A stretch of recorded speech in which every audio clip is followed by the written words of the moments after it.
Good luck.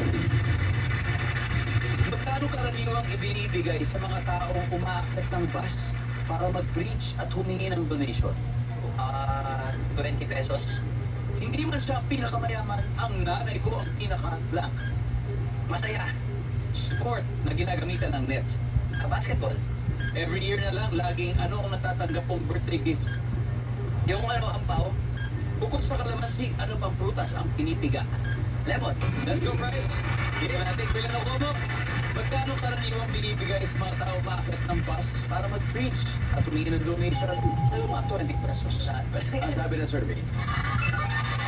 See? Pwede na. Hindi man siya pinakamayaman, ang nanay ko naman ang pinaka-masaya. Survey? Master. Oo. Sport na ginagamitan ng net basketball. Ang sabi ng survey? Yes. Every year na lang, lagi nakakatanggap ng ampaw. Ang sabi ng survey. Meron. Bukod sa kalamansi, prutas na pinipiga, lemon. Survey. Alright, great start. Great start. Great start. Great start. Let's welcome back, Sean. Let's do this, Sean. Let's do this. So, si Bryce ay nakakuha ng 79, so 121 to go. You can do it. At this point, makikita ng viewers ang mga sagot ni Bryce. At bigyan niyo po kami ng 25 seconds. At ubusin na ito ni Sean. Magkano kaya karaniwang binibigay sa mga taong umaakit ng bus para mag-preach at humingi ng donation? Bro, 10 pesos. hindi man siya pinakamayaman. Ang nanay ko, ang pinaka-blank. Sport na ginagamitan ng net. Volleyball. Every year na lang, laging ano ang natatanggap mong birthday gift? Pera. Bukod sa pera, Medyas. bukod sa kalamansi, ano pang prutas ang pinipiga? Lemon. Orange. Okay. Let's go. Okay. Dito muna tayo. Bukod sa kalamansi, prutas na pinipiga, orange. Ang sabi ng service na orange side. Oh, no! Top answer is lemon. Okay? Every year na lang, lagi ano natatanggap mong birthday gift. Kailan ba birthday mo dyan? December 7. December, o tandaan nyo ha, medyas, ang gusto na sana, medyas. Iba-ibang kulay ha, iba-ibang kulay. Ano sabi ng survey sa medyas? Yan. Ang top answer ay damit. Ako po.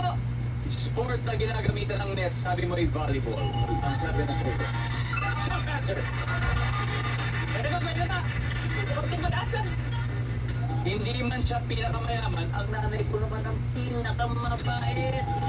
Shout out sa mga mahal nating nanay. Diba? To all the moms watching there. Hey, ma'am. Mami watching there. Okay. Ang sabi ng survey sa mabait ay, top answer.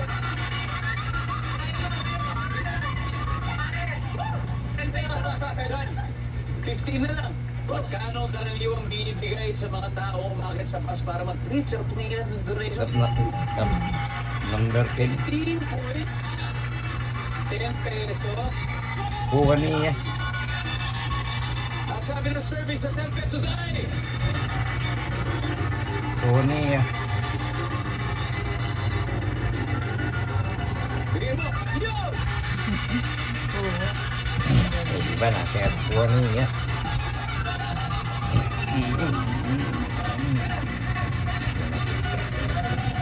Alright, congratulations, Team Streamers. You have won a total of 200,000 pesos. Magkaibang team sila, pero happy kayo para sa inyong teammates kasi you're all Ang taas under mo sa nanay one kasi group, ano. diba? Kaya happy din ako para sa inyo. Congratulations sa inyo. Congratulations. Anyway, maraming salamat Pilipinas. Ako po si Ding Dong Dad sa araw-araw na mag-ahatid ng set of premyo. Kaya makihula at manalo dito sa Fan